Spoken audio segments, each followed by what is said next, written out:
This guy, let's call him Solo, and he's from the Highlands of Papua New Guinea. One thing that is wrong with this guy is that he has been unalived. He's dead. On the 2nd of January 2023, his lifeless body was brought to the emergency department by a police officer and a soldier without any clothes on.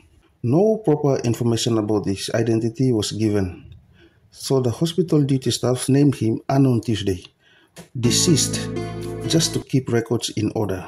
In order to understand his story, let's go back 1 week in time, the days from Christmas leading up to the New Year's time. During that period of time, a local policeman was looking for a man, Solo, who allegedly has been causing several troubles in the area. The one big reason that the policeman is going after him was that he assaulted the policeman's son some time ago. On the New Year's Eve, 31st December 2023, going to 12 o'clock midnight, he was drinking with some of his friends. There was a girl drinking with them. Deep into their New Year's drinking celebration, the girl was drunk, so she went into the kitchen to sleep. After a few minutes, he, Solo, followed the girl and did things to her. I wouldn't say the word. The word starts with R. After he was done, he escaped. Now we need to understand that Solo was from the Highlands. The community he was living in is Wutung village, from the border of Papua New Guinea and Indonesia, Sandaun province. The girl he assaulted belonged to Wutung. Now that the news spread out about the incident, everyone in the village was looking for him, including the policeman. The next day, he was captured by the angry youths who were relatives of the girl. He was physically assaulted by more than 10 youths until he succumbed to his injuries. He was rushed to the hospital by the policeman, who was the policeman that has been looking for him recently, and another soldier. But unfortunately, he passed away.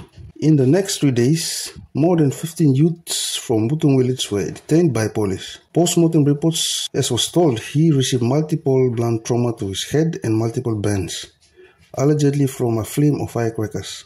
Now, despite this story, there were many questions without answers surrounding this. While he was running away and hiding, he was advised by some of his friends to turn himself up to the police for his safety. Remember, this was not his village. Why wouldn't he turn himself in early? Was it that he was afraid more from the villagers, the girl's relatives, or the police that was after him regarding the son's beating? Another question is, moments after he would passed away, he was on a vehicle leaving Wutung to go to Vanimo, and he got a phone call from his brother in Vanimo that some police and PNG soldiers were on the same road to Wutung.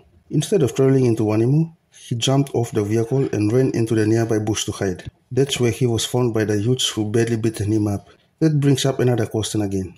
Who was he afraid of? The villagers or the police and the soldiers?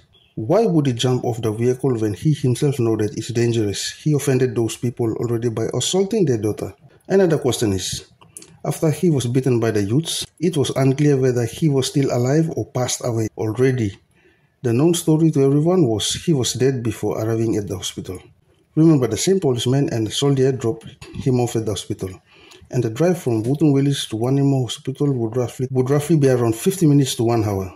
Investigations are still going on. The police needed to do a good investigation to crack this case.